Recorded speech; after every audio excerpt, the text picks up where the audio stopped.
Lomba Pembuatan Keris Tingkat Nasional tahun 2012. Keris adalah sejenis pedang pendek yang berasal dari Pulau Jawa, Indonesia. Keris purba telah digunakan antara abad ke-9 dan 14. Selain digunakan sebagai senjata, keris juga dianggap memiliki kekuatan supranatural, magis, atau gaib. Selain digunakan sebagai senjata, keris juga sering dianggap memiliki kekuatan supranatural. Senjata ini sering disebut-sebut dalam berbagai legenda tradisional seperti keris Empu Gandring dalam legenda Ken Arok dan Ken Dedes. Keris merupakan warisan leluhur atau nenek moyang yang mengandung nilai histori dan mempunyai keindahan seni yang cukup tinggi pula. Bayangkan saja, sebelum bangsa barat mengenal adanya plywood punya lapisan-lapisan sehingga menjadi kuat, nenek moyang kita sudah bisa membuat sebuah senjata yang dibuat dengan cara ditempa menggunakan bahan batu meteor atau unsur titanium yang dipakai sebagai ujung rudal, bersifat ringan dan kuat, yang dicampur dengan bahan pamor dan baja sehingga menimbulkan tekstur pamor yang indah. Keris mempunyai berbagai motif pamor yang terjadi karena percampuran besi pada saat penempaan. Di dalam sebilah keris atau tosan aji mempunyai pengharapan dari sang empu, yaitu pembuat keris, semoga pemiliknya bisa mendapat perlindungan dari Yang Maha Esa. Keris memiliki berbagai macam bentuk. Misalnya ada yang bilahnya berkelok-kelok dan selalu berbilang ganjil, dan ada pula yang berbilah lurus. Orang Jawa menganggap perbedaan bentuk ini memiliki efek esoteri yang berbeda. Penggunaan keris sendiri tersebar di masyarakat penghuni wilayah yang pernah terpengaruh budaya Sriwijaya Majapahit. Keris sering disebut tosan aji. Tosan berasal dari kata tos atau atos yang berarti keras atau besi, sedangkan aji berarti berharga atau bernilai. Keris adalah senjata tikam golongan belati berujung runcing dan tajam pada kedua sisinya. Keris lebih merupakan benda aksesoris atau ageman dalam berbusana, memiliki sejumlah simbol budaya atau menjadi benda koleksi. Pada masa lalu, keris masih berfungsi sebagai senjata dalam duel atau peperangan. Keris adalah budaya asli Indonesia. Hal ini bisa dilihat pada relief candi-candi yang berasal dari abad ke-10 sampai dengan 13. Meskipun pada masa itu nenek moyang bangsa Indonesia masih menganut agama Hindu-Buddha, namun di India sendiri tidak pernah ditemukan bukti adanya keris, sehingga diyakini bahwa keris adalah budaya asli Indonesia. Fungsi keris sebagai senjata, sebagai senjata pidana, sebagai senjata peraga. 2. Keris sebagai atribut. Pelengkap busana adat, atribut raja dan bangsawan, atribut utusan raja, penanda pangkat dan status sosial. 3. Keris sebagai lambang.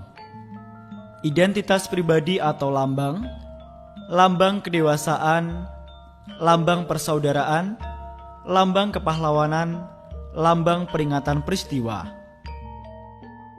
4.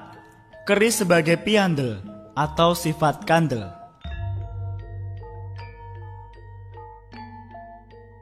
Peralatan pembuatan keris terdiri dari dua kelompok, yaitu untuk pekerjaan tempa dan pekerjaan bentuk. Pada dasarnya proses pembuatan keris hampir sama dengan pekerjaan pembuatan peralatan besi yang dilakukan oleh pandai besi. Pada tahun 2005, keris Indonesia telah terdaftar di UNESCO sebagai warisan budaya dunia non-bendawi manusia. Sebagai konsekuensi dari pengakuan UNESCO, Indonesia mempunyai kewajiban untuk melestarikan dan mengembangkan keris agar terhindar dari kepunahan.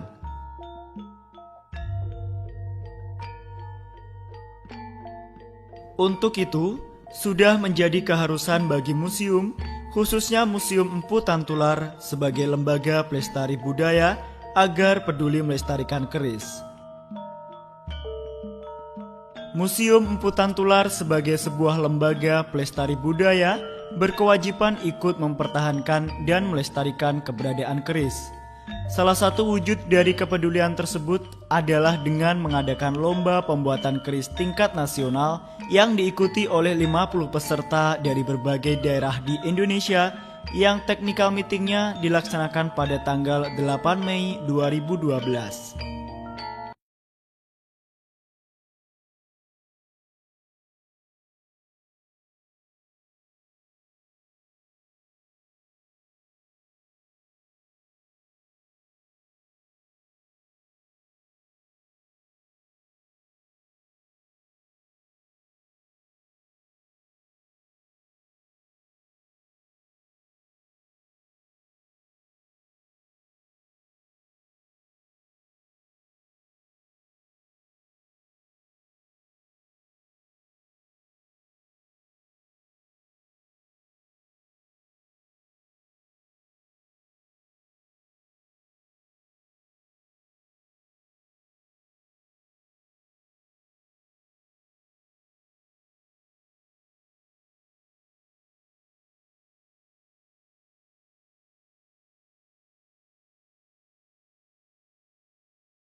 Fungsi pamornya kadang-kadang dia mengalami nama sininya rusak.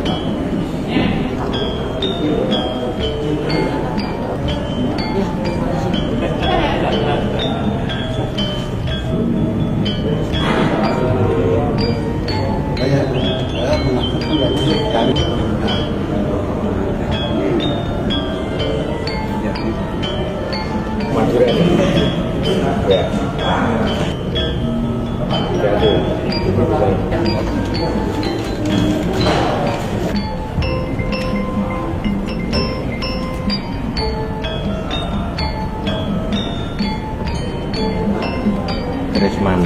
Tanggungan.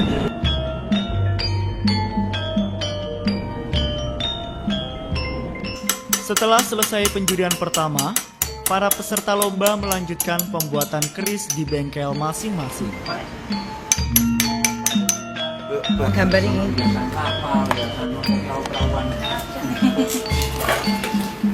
Bisa juga. Sepuh itu keras.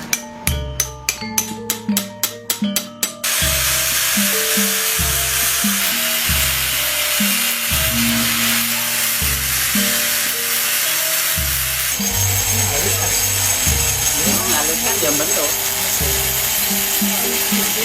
Sudah berapa pesertanya?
kegiatan pamornya ini.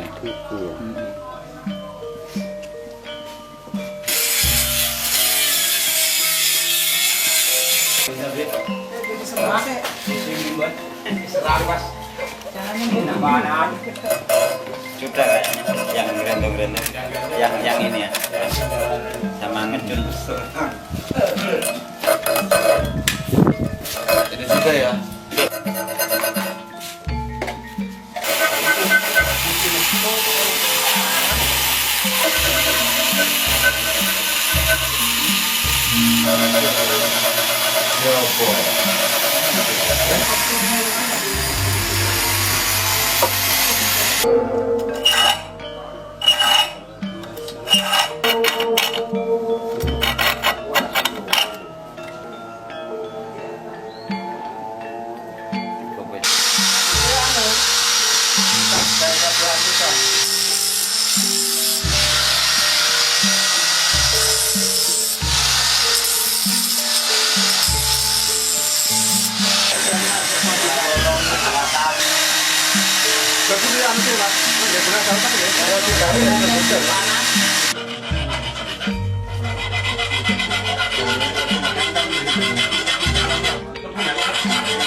Ini ada bundar untuk ini 3 warna sesuai dengan mesin.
Karena ini kan besi yang anu.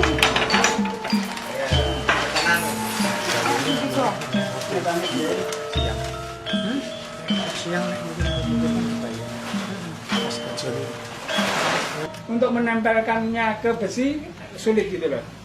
Nah, maka nggak ada keris-keris yang dulu itu, maka tekniknya itu hanya tempelan gitu, tidak menyatu gitu loh.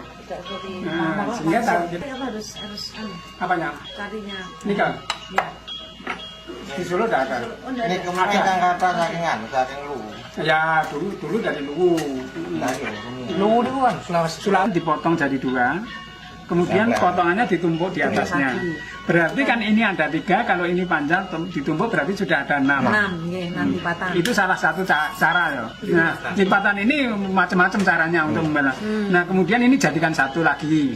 6 panjang. Nah, ini diuntir karena untuk membuat pamor ya. Ini untiran ke kanan, untiran ke kiri. Tuh. Ini kalau mau ke sana besarannya ini ya, besarannya seperti ini. Ini nikel, jadi yang tipis ini nikel. Yang tipis ini nikel. Untilan untuk membuat pamor. Jadi pamornya akan menghadap ke sana. Kalau dibalik begini, pamornya turun. Nah, kita bisa menjadi ini yang sayangnya regenerasinya, saya sudah 30 tahun itu regenerasinya belum jalan dengan baik. Tidak ada yang berminat atau Kurang. Kalau yakin rugi. ya, saya nggak pengen nih, durung karuan setahun 2 tahun payu. Gitu kan. Ada yang itu uang buat online jadi kalau rumah gratis pasang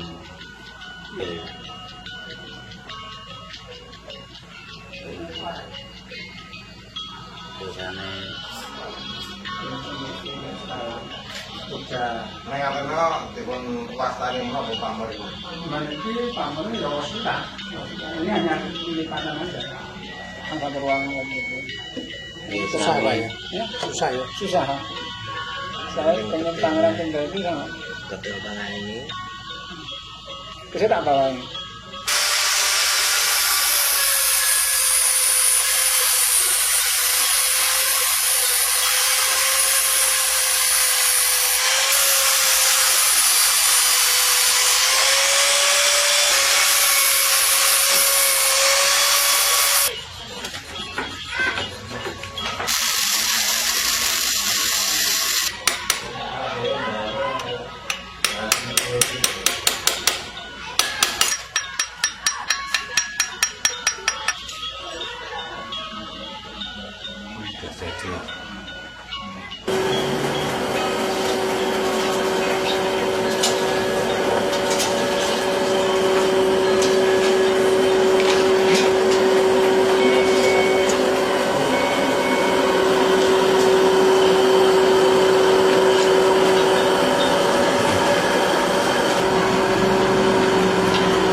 Pakai ini Pak.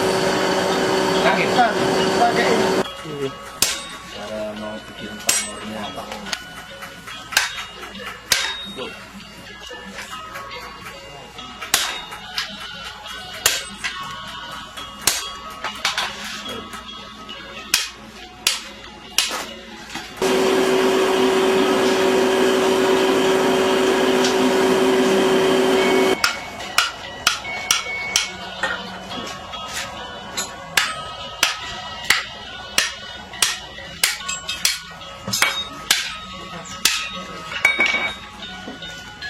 Nanti kan dilipat-lipat Mbak, buat pamornya.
Tanggal 5, 56.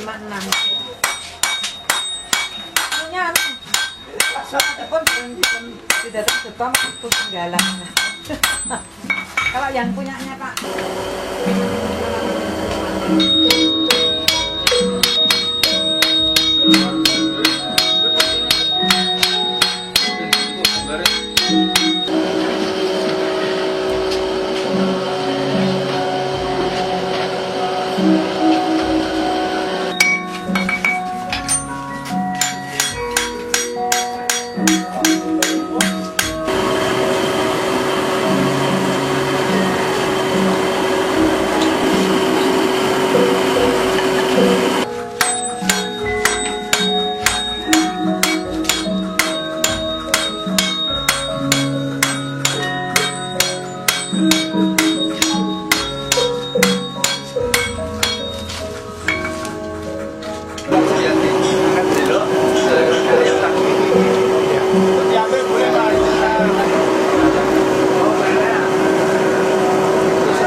Nah, itu awas. Oh.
Kemudian pada penjurian kedua yang dilaksanakan pada tanggal 5 September 2012, aspek yang dinilai selain originalitas adalah aspek estetika, dapur, atau ketepatan bentuk dan teknik.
Aura ini itu adalah Sofia. Iya. Makanya. Jadi misalnya contoh-contoh seniman yang berkreativitas tinggi. Gondengnya ini.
Selanjutnya pada akhir pelaksanaan lomba diumumkan pemenang lomba dengan hasil sebagai berikut.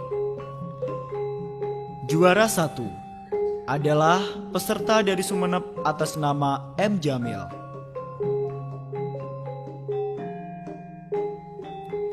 Juara 2 adalah peserta dari Sumeneb atas nama Basyirian Syah. Juara 3 adalah peserta dari Surabaya atas nama KRT Hartono Diningrat. Juara Harapan 1 adalah peserta dari Jakarta atas nama Abdul Rohim. Juara Harapan 2 adalah peserta dari Situbondo atas nama Saiful Bahri. Juara Harapan 3 adalah peserta dari Sumeneb atas nama Misyanto.